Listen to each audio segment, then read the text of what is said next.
It's not both sides at all. I usually say I'm an asshole. Who cares? I don't fucking care about those guys. And they've never treated me with the proper respect either. But I show up and I do my fucking job and I go home. Then why are guys like Nick Diggs, you won't talk to him? Okay, well, Nick Diggs never comes up to me and asks me to watch his match. He's not the type of person that will go up to anybody. That's not my problem then. If he's not that type of person, then he shouldn't be in the business.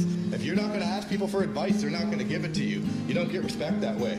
You don't go up to somebody that's been there longer than you and say, well, because I'm shy, I can't ask him. He's going to come up to me. No, man. I think ironically, you were a locker room leader in June when you weren't the champion. That's when you were in the gorilla position, being nice to everybody, giving people feedback on their matches, encouraging people. That's the JP we need now. The same JP we had back then when, in my opinion, you were trying to kiss Jason's ass. I wasn't kissing Jason's ass. I don't kiss nobody's ass. Now, you're believing what Steve says. Then I kiss people's asses for positions. I took that belt in July, and then Steve wanted to work with me. Right. And you know that. I never asked to work with him, but I work with whoever you put me in the ring with. It doesn't matter. Max Power, Shane Stevens, Matt Bullen, it really doesn't matter. So don't tell me that I don't do what's best for business. I said, I'll work Steve, and he told me I would. I'm not saying you don't. Well, that's professional. That's just locker room professionalism. I'm not sitting here saying, you know, I won't do it. I've busted my ass around here for the past 8 years. I have. And I've never, ever looked at anybody and said, well, you should have came up to me. I took the advice and I learned, and I grew in the business as years progressed. I'm not going to go up to these guys. If they don't treat me with respect, and they want to kiss Steve's ass, and they want to make their little locker groups that don't want to talk to me because I'm not friends with Steve, and I'm not friends with Schwab, and all these other guys, no. Fuck that, man. They don't matter to me. I show up and I do my job, and it's your job to get guys that actually know what they're doing on the show.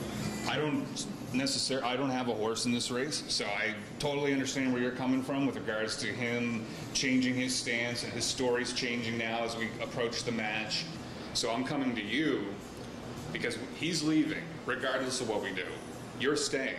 So in some way, I do need you to do whatever's best for WrestleCentre. So if we have to change certain things with the match in order to get him to participate in the match, I want to know how much you're willing to sort of bend for what he wants. What we talked about, the finish that we originally talked about, that's what's got to go down. There's nothing else to it. I'm not switching anything that I talked about to him. He's an idiot. He wanted the match in July. He said he did. He's running around telling everybody now that he didn't want to wrestle me in the first place, and now he's trying to back out. Right. Well, if he doesn't want to back out, we don't fucking need him anyway. Who cares? WrestleCentre doesn't need him. I don't need him. And I don't need to wrestle him to sell out the show. But it's advertised. That's the issue. Oh, I know. And the match can go down, but the match is going to go down the way we planned it. It was the way we talked about it. I'm not changing anything. I'm not doing none of this non-title shit. I'm not doing none of that shit. I'm not laying down him. I'm not, none of that. What we talked about is what I'm doing, and that's just the way it is. I don't give a fuck what he thinks. He does this every time. You guys know that already. You should know that by now. You've been working with him long enough. You've known him for what, a couple of years? Yeah. I've known him for 8 years. So I know what he's like. He does this shit every time. A couple weeks before the show, he tries to pull out on you once he knows the posters are already out, the advertisements are already out. But then he puts the shit on me and says that that's how I am. I'm here, ain't I? What is the issue? Because now it's not a company thing, it's a personal issue between the two of you guys that's affecting our company as a whole. So I want to know what is the issue that you two have with each other? Because obviously you have an issue with him too, and he clearly has an issue with you. Well, my issue with him is all the shit that he talks about me when I ain't around. I'll do business. I've said I would from day one. I'll do business with anybody. It's him that doesn't want to do business. I'm willing to do business. I don't care what problems he has with me, and I don't care what problems I have with him. When I wrestled him 3 years ago in Indian Brook, he didn't want to put me over. But you know what? He ended up putting me over. And this time it's not going to be no different. Because I'm not going to allow that to happen. We got to look out for WrestleCentre. That's not the best answer right now. And you know it's not. And I know it's not. And I'm not saying that because it's just me and after this. That's not the right decision to do. I didn't do that when I left. He's doing exactly what he said I did after the Christopher Daniels show. I put Christopher Daniels over and I left. He wants to leave on his own terms. Fuck that shit, man. No.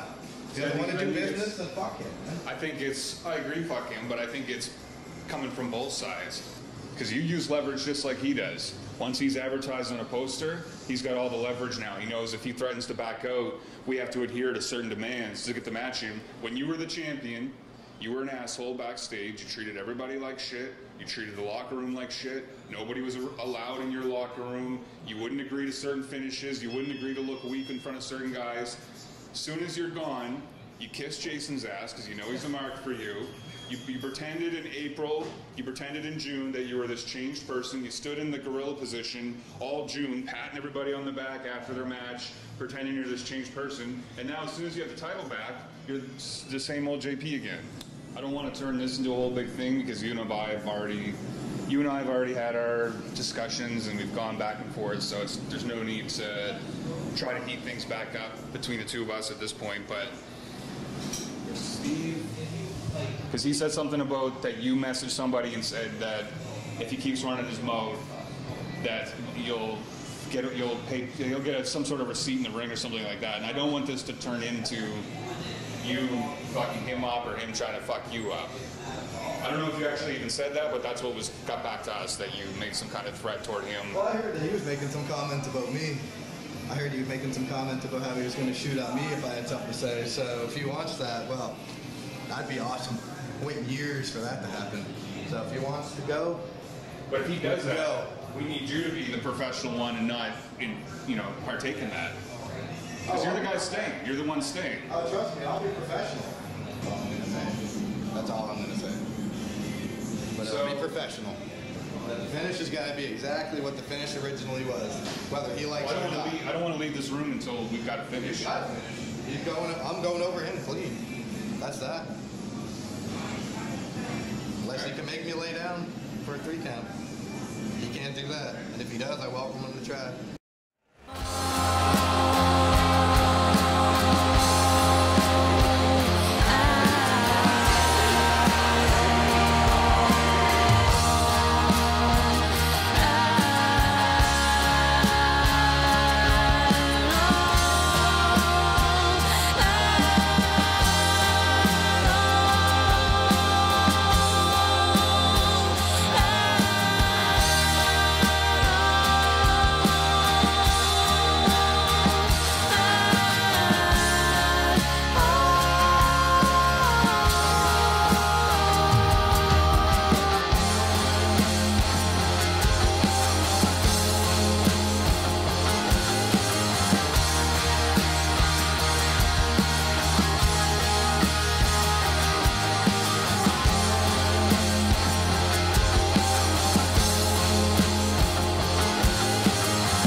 One man will finally emerge as the face of the movement.